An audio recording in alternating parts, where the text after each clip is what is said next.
మన ప్రభువైన యేసుక్రీస్తు పరిశుద్ధ నామములో ఈ పాడ్కాస్ట్ ద్వారా వాక్యం వింటున్న ప్రతి వారికి నా హృదయపూర్వకమైనటువంటి వందనాలు. దేవుడు మిమ్మును దీవించునుగాక.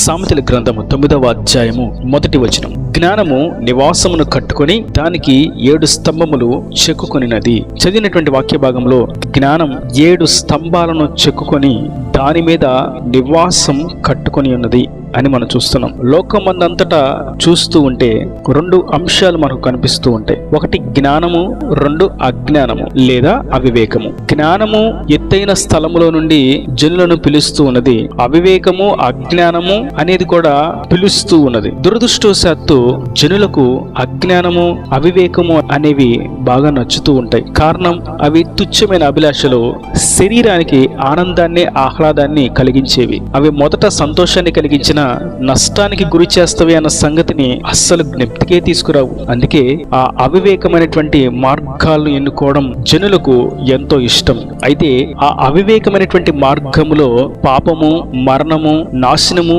దాగి ఉన్నది అన్న సంగతి వాస్తవం. అయితే జ్ఞానము సరైనటువంటి పునాది కలిగినటువంటి పట్టణముగా మన కొరకు నిర్మించబడి మన కొరకు ఒక శబ్దమును వినిపింప చేస్తూ ఉన్నది.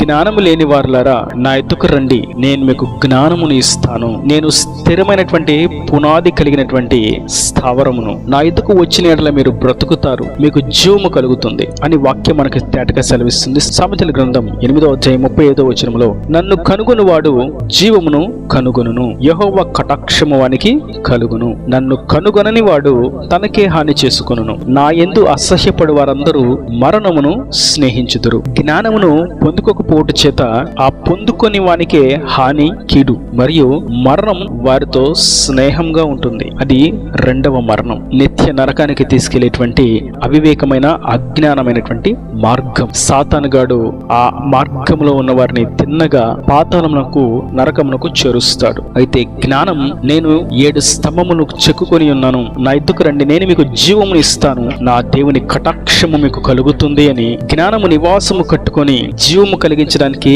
కటాక్షమును కలిగించడానికి, ఆశీర్వదించడానికి పిలుచుచూ ఉన్నది. జాగ్రత్తగా మనం గమనించినట్టయితే జ్ఞానము 7 స్తంభములను చెక్కుకొని ఉన్నది అని మనం చూస్తున్నాం. 7 స్తంభములను జ్ఞానం ఎందుకని చెక్కుకొని ఉన్నది? మనం ఒకసారి క్రొత్త నిబంధన యోహాను రాసినటువంటి పత్రికలో చూసినట్లయితే మరణకరమైనటువంటి పాపములు కలవు అని తన పత్రికలో రాస్తున్నాడు. అది 5వ అధ్యాయము 16వ వచనంలో మనం చూస్తాం, మరణకరమైనటువంటి పాపము కలదు అని. ఈ మరణకరమైనటువంటి పాపములను గూర్చి మనం జాగ్రత్తగా చూసినట్లయితే 7 రకాలైనటువంటి మరణకరమైనటువంటి పాపములు మనకు కనిపిస్తాయి. అందులో మొదటిది కాముకత్వము, 2వది తిండిబోత్తనము, 3వది గర్వము, 4వది సోమరితనము, 5వది క్రోధము, 6వది దురాశ, 7వది అసూయ. ఇవి మనిషిని పతన స్థాయికి చేరుస్తూ ఉంటాయి. అది వారికి ఏ మాత్రము మేలైనది, జీవము పుట్టించేది కానే కాదు. ఈ 7 పాపాలు ఏవైతే ఉన్నాయో అవి మనిషిని పాపంలో కూరుకుపోవునట్లుగా, నరకానికి చేరునట్లుగా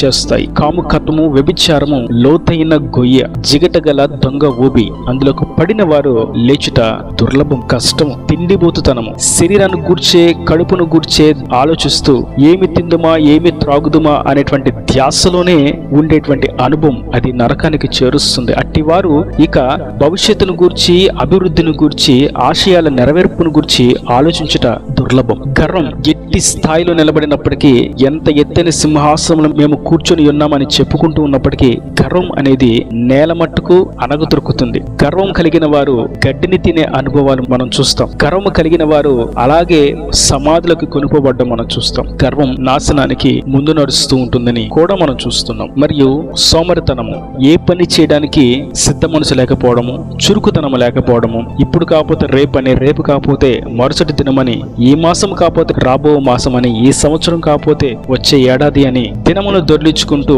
సంవత్సరములు దాటుతూ ఆలోచనలు, ఆశలు అన్ని ప్రక్కన పెట్టి దేవుని చిత్తాన్ని విడిచిపెట్టి శరీర కోరికల కొరకు మాత్రమే నిద్రిస్తూ సోమరి వారిగా ఉండడం, చేయవలసినటువంటి కర్తవ్యాలను నిర్వర్తించకపోవడం, దేవుని జీవ మార్గాన్ని గుర్తించకపోవడం అనేది ఈ సోమరితనం యొక్క లక్షణం. మందిరానికి వస్తూ ఉండొచ్చు, ప్రార్థన చేస్తూ ఉండొచ్చు, కానీ కానీ దేవుని పని చేయడానికి, రక్షణ పొందడానికి, దేవుని చిత్తం ఎరిగి నడుచుకోవడానికి సిద్ధ మనసు లేకపోవడము, చురుకుదనము లేకపోవడమే ఈ సోమర్తనం. ఇట్టి వారు పాతాళంలోకి, నరకములోనికి త్రోయబడతారు. మరియు క్రోధము మనిషిని మృగములాగా మార్చివేస్తుంది. మనిషి యొక్క మానసిక వికలాంగులుగా మారుస్తుంది. తాను ఏమి చేయదలిచి ఉన్నాడో, ఏమి చేస్తున్నాడో అర్థం కాని స్థితిలోకి తీసుకుని పోతుంది. ఈ క్రోధం మనిషిని ఉన్నపాటుగా ఏ స్థితికైనా దిగజార్చగలదు. అందుకే క్రోధము కలిగిన వారు నరకానికి పాత్రలుగా మార్చబడతారని ఈ మరణకరమైనటువంటి పాపంలో క్రోధమును కూడా మనం చూస్తున్నాం. మరియు ఆరవదిగా దురాశ, గ్రీడి. ఎంత సంపాదించినా, ఎంత చేసినా, ఎంత తినినా ఇంకా కావాలి, ఇంకా పొందుకోవాలి, ఇంకా తెచ్చుకోవాలి, ఇంకా కూర్చుకోవాలి అనేటువంటి ఆలోచన ధోరణియే తప్ప ఇక వేరే ఆశ, వేరే ఆలోచన వీరికి ఉండనే ఉండదు. పరిశుద్ధతను గురించి వాంఛ ఉండదు. ధనాన్ని పోగేసుకోవడము, లంచాలు తీసుకోవడము, వడ్డీ వ్యాపారాలు చేయడం, వారి జీవితాలను వీరి జీవితాలను నాశనం చేసి వీరు కూర్చుకోవడము, విలువైన వస్త్రాలు అన్ని ఎక్కువగా దురాశ కలిగి సంపాదించుకోవడం, ఎదుటి వారికి ఏది ఉంటే నాకు కావాలనేటువంటి దురాశ.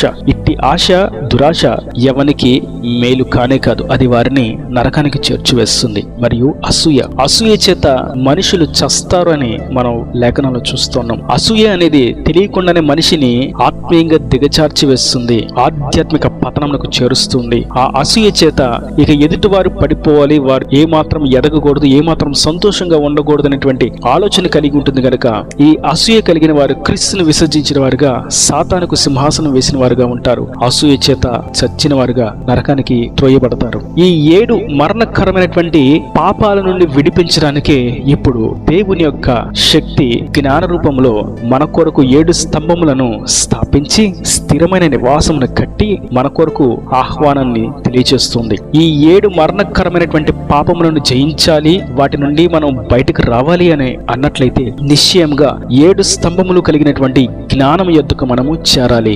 జ్ఞానం మనకు జీవమును కలుగు చేస్తుంది.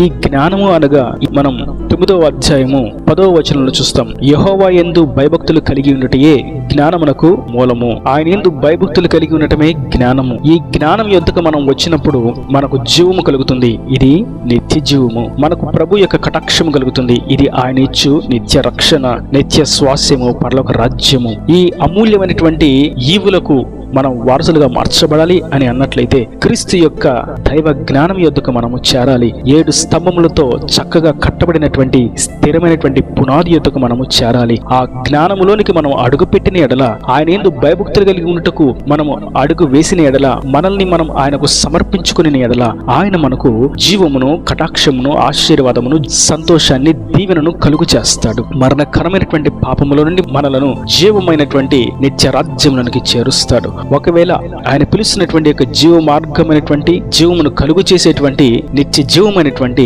ఆశీర్వాదకరమైనటువంటి, దీవెనకరమైనటువంటి ఈ ధన్య వచనమును, ధన్య వాక్యమును విడిచిన ఎడల వారు మరణకరమైనటువంటి పాపంలో కూరుకుని పోతారు. వారికి దేవుని యొద్ద నుండి ఎటువంటి ఆశీర్వాదము దక్కదని వాక్యము తేటగా మనకు సెలవిస్తుంది. కనుక ఈ వాక్యం ఉంటున్నటువంటి నా ప్రియ సహోదరులారా, దేవుని యొక్క జ్ఞానం మనల్ని పిలుస్తూ ఉండగా రక్షణ కొరకు, పరిశుద్ధత కొరకు, పరిశుద్ధాత్మ నింపుదల కొరకు, మారు మనసు కొరకు, ఆయన ఆత్మ నడిపింపు కొరకు, నిత్య రాజ్యానికి వారసులమైనటువంటి ఆజ్ఞల మార్గము వైపునకు మనము నడుచుకున్న వారంగా, మనల్ని మనం ఆయనకు అప్పగించుకున్న వారంగా, ఆయన వైపు మళ్ళు కొనిన వారముగా మనము నిలిచిన ఎడల ఆయన నిత్య సంతోషము, నిత్య రాజ్యము, నిత్య రక్షణ మనకు కలుగు చేస్తాడు. జ్ఞానము లేని వారులారా నా ఎద్దుకు రండి, నేను మీకు జ్ఞానమును కలుగు చేస్తాను, నేను మీకు దీర్ఘాయువును కలుగు చేస్తాను, నేను మీకు జీవమును కలుగు చేస్తాను, ఆశీర్వాదమును, కటాక్షమును కలుగు చేస్తాను, మీకు కావలసినటువంటి సమృద్ధిని నేను అనుగ్రహిస్తానని వాక్యం సెలవిస్తుండగా మనం ప్రభు యొద్దకు ఆజ్ఞానుసారంగా భయభక్తులు కలిగి జీవిస్తూ ఆయన జ్ఞానమును మనం పొందుకున్న వారంగా